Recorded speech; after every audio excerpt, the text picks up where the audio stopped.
Un estudiante de primaria lanza insultos en el aula, uno tras otro. Ujú. Y la maestra, usando lo que, digamos, la mayoría consideraría puro sentido común, lo reprende severamente con un firme inapropiado cada vez que lo hace. Claro, la reacción lógica. Exacto. El objetivo sería que la reprimenda detenga esa conducta. Pero los días pasan y el problema empeora. Empeora muchísimo. No es hasta que un profesional se sienta en esa clase, observa y dibuja una simple serie de puntos y líneas en un papel que sale a la luz una verdad increíblemente incómoda. ¿Que la maestra es quien está alimentando el problema? Tal cual. Bienvenidos a este análisis a fondo. Hoy vamos a explorar el lenguaje secreto de la conducta humana, a través de documentos clínicos, manuales de escenarios éticos y exámenes de práctica. Vamos a desglosar cómo interpretar los datos graficados. Y este es un tema monumental. Específicamente estamos hablando de la tarea C.11 de la sexta edición del BAC. Y, a ver, el objetivo de la sesión de hoy no es aprender a leer un eje X y un eje Y para, no sé, pasar un examen de matemáticas. Sí, no estamos en la secundaria. Exacto. Se trata de entender que en la ciencia del análisis de la conducta, las gráficas son traducciones visuales literales. Son el medio a través del cual una persona intenta comunicar por qué hace lo que hace justo cuando las palabras no alcanzan. Es súper poderoso verlo así. Pero, para arrancar, creo que hay que desaprender un poco la forma en que el mundo corporativo tradicional ve los datos. De una. Porque normalmente cuando uno piensa en estadísticas, se imagina hojas de cálculo aburridísimas o, no sé, promedios trimestrales de ventas. O incluso en la medicina. Si alguien se rompe un brazo, la radiografía muestra una línea blanca rota. El médico la señala y listo. Blanco o negro. Es un diagnóstico súper confortante. A los seres humanos, bueno, nos encanta que las cosas se puedan categorizar fácil, roto o no roto. Pero al entrar al mundo del comportamiento humano, esa máquina de rayos X no existe. Es un terreno mucho más turbio. Totalmente. Porque, o sea, ¿cómo mides objetivamente la frustración? ¿O cómo mides el proceso de aprendizaje? ¿O la motivación oculta detrás de una rabieta severa? Ahí es exactamente donde el análisis visual entra a salvar el día. Y según nuestra bibliografía clínica, los analistas confían en el aspecto visual de una manera casi devota, en lugar de depender de correr algoritmos estadísticos en una computadora. Analicemos ese mecanismo detalladamente, porque la analogía me encanta. Si tienes datos crudos en una hoja de registro, es como tener 1000 números aislados de la velocidad del viento y la presión del aire en diferentes puntos del océano. Solo ves números sueltos. Exacto. Una ráfaga aislada no te dice nada, es puro ruido. Pero el análisis visual, el simple acto sistemático de graficar esos puntos a lo largo del tiempo, es como crear el modelo de trayectoria de un huracán en el mapa. Wow, eso es una imagen muy precisa. De repente, el ruido desaparece, ¿verdad? Y emerge un patrón. La trayectoria te dice hacia dónde va la tormenta. Y lo más importante, cuándo y cómo intervenir antes de que toque tierra. Esa es la representación del mecanismo. Y el análisis visual ofrece beneficios cruciales que están muy documentados. Primero, porque te da un acceso continuo al comportamiento. O sea, no tienes que esperar a fin de mes para meter datos en un software. Lo ves en tiempo real. Exacto. Permite notar las variaciones en el aprendizaje en el momento exacto en que ocurren. Y segundo, funciona como lo que la literatura llama un método conservador para determinar si un tratamiento es válido. Espera, detengámonos en eso. Método conservador. En ciencia, esa frase suele significar que no te apresuras a sacar conclusiones. ¿Cómo se ve eso en una gráfica? Significa que nuestra disciplina no depende de, digamos, fórmulas estadísticas súper complejas para encontrar un efectito minúsculo y declarar victoria. El análisis visual exige que el cambio en la conducta sea tan robusto, tan masivo, que resulte obvio a simple vista. O sea, si tienes que entrecerrar los ojos para verlo. Si tienes que entrecerrar los ojos y trazar líneas de tendencia extrañas para convencer a los padres de que la terapia funciona, entonces a nivel clínico, en la vida real de ese cliente, la intervención no es lo suficientemente buena. Claro, no necesitas un microscopio estadístico para ver si el huracán destruyó la costa. O es evidente o no lo es. Tal cual. Pero bueno, notar un cambio drástico es fácil para conductas problemáticas.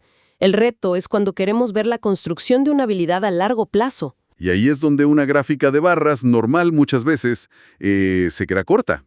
Lo que nos lleva a una innovación histórica que mencionan todas las fuentes de estudio, el registro acumulativo. El famoso Cumulative Record, desarrollado por B.F. Skinner.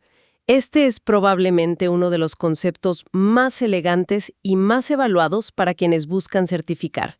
En los manuales siempre ponen el clásico escenario del maestro que quiere mostrar el número total de palabras de ortografía que un alumno ha dominado desde el primer día de clases. Y aquí la gente de afuera de EABA se confunde, porque uno pensaría, a ver, se aprendió 5 palabras en septiembre, 10 en octubre, hacemos una gráfica de barras por mes y ya está. ¿Por qué la insistencia en usar esta gráfica acumulativa? ¿Qué ventaja tiene? La gran trampa de la gráfica de barras mensual es que te reinicia la historia a 0 cada mes. El registro acumulativo, en cambio, te muestra la tasa global de aprendizaje de un solo vistazo, porque va sumando continuamente. Y para entenderlo fácil, pensemos en cómo era la máquina original de Skinner. No era un software, era un rollo de papel físico avanzando a una velocidad constante con un motorcito y una pluma de tinta encima. Cada vez que ocurría la conducta, un engranaje empujaba la pluma un escalón hacia arriba. Lo que significa, por pura física, que la línea jamás puede ir hacia abajo. Nunca. Esa es la regla de oro y es el gran exam hack de hoy. La línea en un registro acumulativo jamás baja. Si el estudiante no aprende nada en una semana, el papel sigue avanzando horizontalmente. Crea una línea plana. 0 respuestas nuevas. Exacto.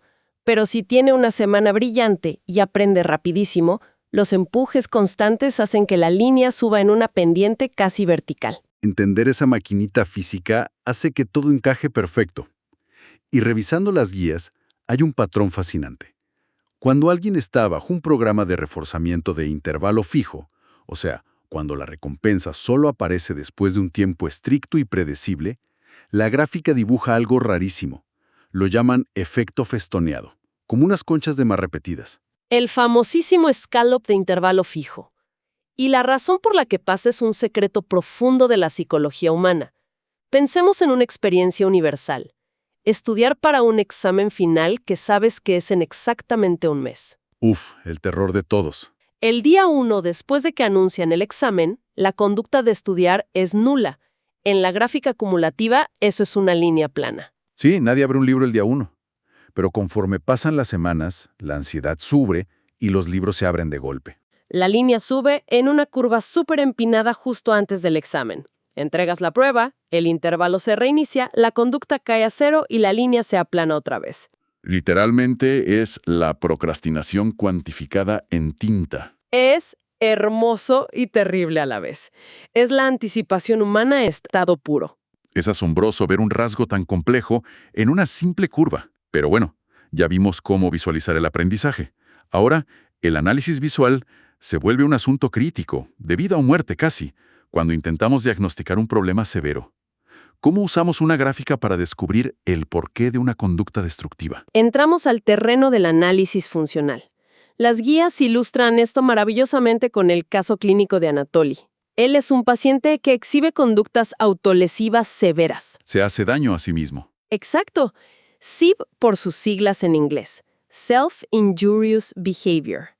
Anatoly se golpea a sí mismo y el equipo necesita saber con urgencia por qué lo hace. Y aquí es donde la facturación también entra en juego, porque justificar un código de evaluación compleja requiere esta evidencia visual empírica. Claro. Y al mirar la gráfica del análisis funcional de Anatoly, vemos que no es una sola línea. Es un gráfico con 4 trayectorias distintas porque crean como un laboratorio controlado. Tienen una condición donde está a solas, otra de juego libre, otra de atención donde le dan caso solo si se golpea, y una cuarta condición llamada demanda académica. Y hay que entender la mecánica exacta de esa demanda académica, porque ahí está la magia diagnóstica. En esta fase, el terapeuta le presenta una tarea difícil, matemáticas, por ejemplo. Y la regla estricta es, solo si Anatoly se autolesiona, el terapeuta retira los materiales, se aleja y le dice, ok, no tienes que hacer matemáticas. Se le da un escape total. Se le da escape inmediato. Y aquí es donde los datos cuentan una historia impecable. En el manual, miras el gráfico de Anatoly. En las sesiones a solas, la línea está plana, 0 incidentes. En juego, plana. En atención, donde muchos apostarían que está el problema, la línea sigue casi en 0. ¿Así es? Pero en la condición de demanda académica, hay un pico dramático que rompe el techo de la gráfica. Las autolesiones se disparan solo ahí. Tanto, y como no sé pedir ayuda, descubrí que lastimarme es la única herramienta que tengo para que el mundo detenga la presión. ¡Wow! Interpretar este eje X y eje Y correctamente es lo que salva a Anatoly de años de intervenciones horribles. Imagínate el desastre ético si alguien usara por intuición y dijera, se golpea para llamar la atención, hay que ignorarlo. Sería negligencia pura. Lo estarían obligando a sufrir. Pero como la gráfica demostró que la función es el escape, el tratamiento es compasivo. No lo castigas, no lo ignoras, le enseñas comunicación funcional. Le enseñas a entregar una tarjeta que diga descanso. Le das una conducta de reemplazo. Exactamente. Una que cumpla la misma función, escapar de la tarea, pero de forma segura. Es un nivel de precisión brutal. Pero esto nos empuja a un problema metodológico gigante en la práctica clínica. A ver. Una vez que descubres el por qué y le das la tarjeta de descanso a Anatoly y la conducta mejora, ¿cómo pruebas científicamente que fue tu plan? Si un niño deja de hacer rabietas 3 días después de iniciar terapia, ¿cómo sé que fue la terapia y no, digamos, que el niño durmió más horas esa semana y andaba de buen humor? Ese es el dolor de cabeza de cualquier ciencia aplicada. Eliminar las coincidencias. Para eso usamos diseños experimentales. Y el más fundamental en la tarea C11 es el diseño de reversión, el famoso diseño A-B-A. Funciona así. Primero mides la conducta sin hacer nada.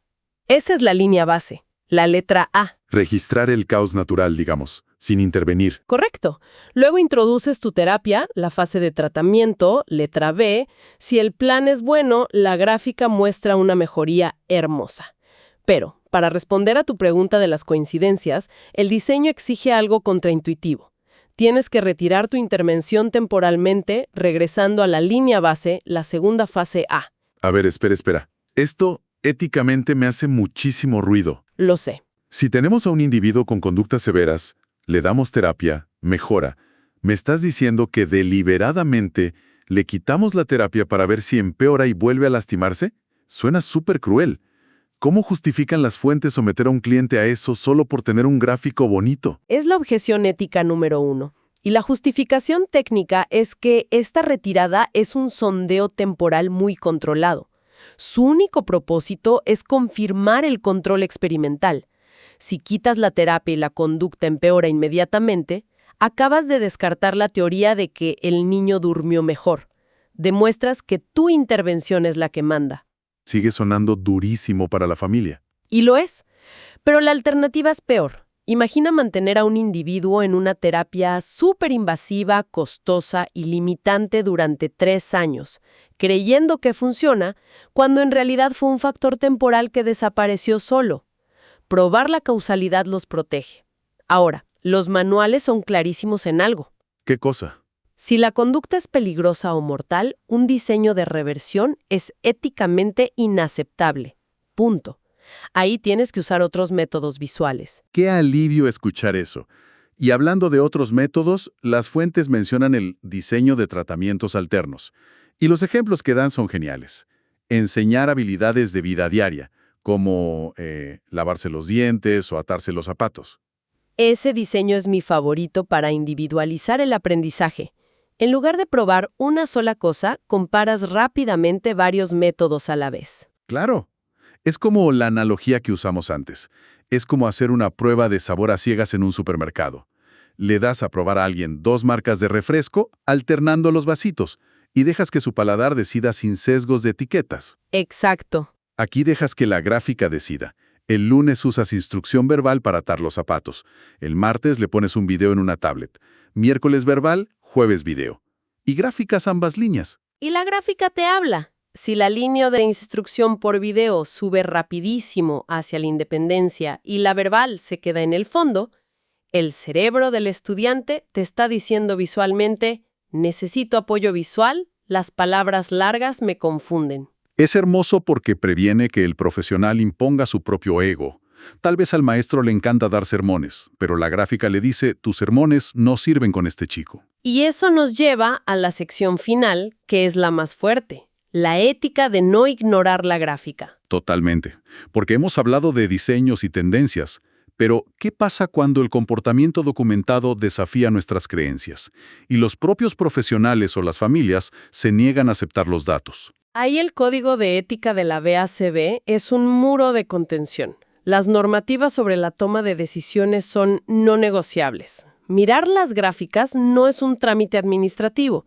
Si los datos muestran que el cliente no mejora o que empeora, es una violación ética mantener ese plan solo por terquedad. Volvamos al caso de Owen del principio, el chico que decía groserías. La maestra decía inapropiado sintiéndose muy pedagógica. Pero los observadores graficaron los insultos, y la pendiente iba hacia arriba. Cada vez que ella lo reprimía, Owen insultaba más. La gráfica destrozó el sentido común de la maestra. Reveló que su reprimenda severa era en realidad un reforzador masivo de atención. Le estaba dando exactamente lo que su cerebro quería. Tal cual. Y si el director de la escuela ignorara esa gráfica diciendo aquí siempre hemos disciplinado así, estarían haciéndole daño activo al estudiante. Tienen que tragarse el ego y cambiar la estrategia. Pero a ver, en el mundo real, la presión no siempre viene de un maestro obstinado. A veces viene de los propios padres. Los casos éticos que revisamos están llenos de familias que por pura desesperación y amor exigen meter en el plan tratamientos milagro que vieron en TikTok. Uf, sí. Dietas sin evidencia, suplementos herbales raros, métodos como el Rapid Prompting Method. Exacto. Cosas que no tienen respaldo en datos graficados controlados. ¿Cómo manejas eso sin sonar insensible? Es súper desgarrador a nivel humano. Pero la ética establece que las gráficas son el escudo protector definitivo del paciente. Tu obligación como analista es basar el tratamiento en métodos con control experimental comprobado. No puedes meter un suplemento herbal no validado a tu gráfica y fingir que es ABA. Claro. La tarea C11, la interpretación de datos, es literalmente tu filtro maestro. Es lo que protege a estas poblaciones vulnerables de ser usadas como ratones de laboratorio para modas pasajeras o curas pseudocientíficas que en el peor de los casos son peligrosas. Es un nivel de responsabilidad enorme. Cambia por completo la idea de que estamos solo trazando coordenadas en un papel. Sintetizando todo esto, creo que queda clarísimo que la interpretación de datos graficados va mucho más allá de la estadística. Siempre lo digo. Una gráfica conductual parece fría y técnica, pero es la herramienta de empatía más grande que tenemos, porque te permite escuchar de forma objetiva, sin prejuicios, a personas que la sociedad normalmente silencia o no entiende. Le da voz a Anatoly para decir que la tarea lo abruma. Le da evidencia al estudiante de que necesita videos y no discursos. No usamos las matemáticas para etiquetar personas en percentiles rígidos, sino para descubrir cómo adaptar el mundo a ellos de manera compasiva. Siempre dejando que la conducta de la persona guíe el camino. Un dato a la vez. Ha sido un análisis realmente revelador sobre las batallas éticas detrás de estas líneas de tendencia. Y para quienes nos escuchan, antes de despedirnos, les dejamos esta pregunta para reflexionar. Si la vida diaria de uno mismo se midiera meticulosamente a partir de mañana, si cada pequeña decisión tuya se volcara en un registro acumulativo o tus rutinas se sometieran a un diseño de reversión, ¿qué historia contarían esas líneas sobre lo que realmente gobierna tus acciones? ¿Y qué variables invisibles en tu entorno descubrirías que te controlan sin que siquiera te des cuenta? Es algo para pensar. Muchas gracias por acompañarnos en este análisis a fondo Virality and Growth Layer. ¿Por qué las gráficas de ABA son literalmente salvavidas clínicos? Tarea C.11. El lenguaje secreto de la conducta. ¿Cómo interpretar datos y gráficas C.11 Task List? ¿Crees que el análisis visual en ABA es solo matemáticas? Piénsalo 2 veces. En este análisis a fondo desglosamos la tarea C.11 de la 6ª edición de la BACB y descubrimos por qué las gráficas son la mayor herramienta de empatía de un analista conductual. Aprende a dominar el registro acumulativo de Skinner, el efecto festoneado, diseños de reversión versus tratamientos alternos y cómo usar los datos como un escudo ético contra las pseudociencias. Ideal para estudiantes preparándose para el examen BCBA y profesionales que buscan maestría clínica. #ABA, #BCBA, análisis de conducta. 5 YouTube Shorts Ideas. 1. La trampa del mes a mes. Explicación visual rápida de por qué el registro acumulativo supera las gráficas de barras convencionales. La línea nunca baja. 2. El efecto festoneado en la vida real. Analogía de cómo procrastinamos para un examen final y cómo se ve eso en una gráfica de intervalo fijo. 3. El caso Anatoly. Como una simple gráfica, descubrió que las matemáticas causaban conductas autolesivas, SIB, salvando al paciente de un mal diagnóstico. 4. Prueba de sabor ciega en la educación. Explicación del diseño de tratamientos alternativos comparado con probar 2 marcas de refresco. 5. El escudo ético. Clip contundente sobre por qué ceder a tratamientos milagro de Internet sin datos graficados es una violación al código de ética. TikTok Hook Variations. TikTok Hook Variations. 1. Si estás estudiando para el examen del BCBA, este es el hack definitivo para entender la tarea C11 y no fallar nunca en los registros acumulativos. TikTok Hook Variations. 2. Imagina que un niño se golpea a sí mismo todos los días. ¿Cómo descubres el por qué sin que él hable? Te presento la magia del análisis funcional. TikTok Hook Variations. 3. ¿Sabías que tu procrastinación para estudiar se puede graficar matemáticamente? Se llama el efecto festoneado y B.F. Skinner lo descubrió hace décadas.